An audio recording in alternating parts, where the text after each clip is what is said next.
Hello, my name is Richard. Today we're going to look at eSIM Toolbox and HR-specific workflow. When the user logs in, they're going to be brought to the screen and the queues to which they have access. We're going to start off today looking at the group box. This shows me the workflow tasks that I'm allowed to view and or process. The workflow group box is very similar to a dashboard. It shows you the status of the workflows. It can have helpful icons like these that'll tell you more information about the task. It may even be colored to tell you that a new document has arrived and needs to be processed. We're going to start off working on level 10, the associate review. In level 10, we're going to open up this workflow task. One of the first things you're going to notice is that it has several records in here. That's because it's an HR workflow, and many times people need to view multiple documents at once for an employee that they're onboarding. If you want to look at a particular document, you can click on it, open it up, and now that'll come to your specific record that you want to review. If you want to see the next document, you just click Next.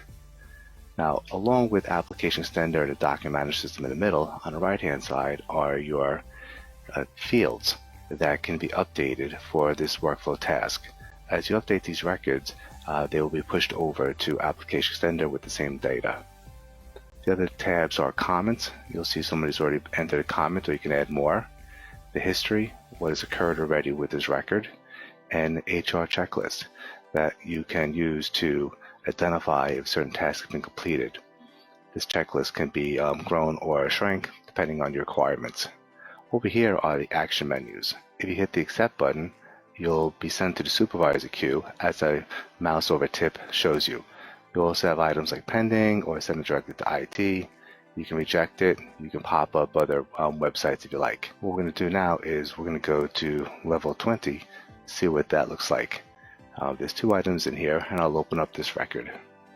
The first thing you'll see is that it opens up just one document.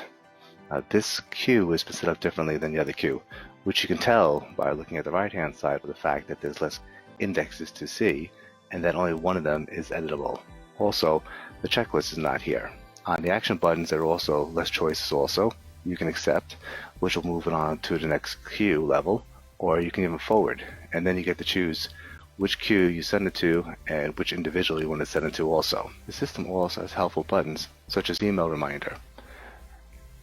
You may think that after 30 days that you need a reminder to take Roberta out for lunch. So what we'll do is we'll just put a note in here, Roberta, 30-day for lunch, send it to myself. It even has a link directly back to this document. So I want to see information about Roberta to remind me on that 30th day when I make contact to schedule a meeting, that will be put in place. I hit schedule, email, and I'm done. Now if I accept, it would get sent over to the next level. Next level is being level 20, it would go to level 30 and then to level 40 and then off into level 50. What's different about level 50 is that it doesn't use ApplicationXtender, it has a Google in the middle of the record. Let's take a look at that. So you see here that the eSIM Toolbox is listed as the actual form itself. The person can come in, they can fill out the rest of the information that they want to, and then they can hit submit and finish the work.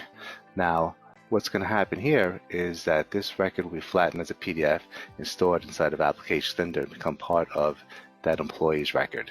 So when I hit complete, the work will end and I can start processing my next set of documents. Thank you for your time.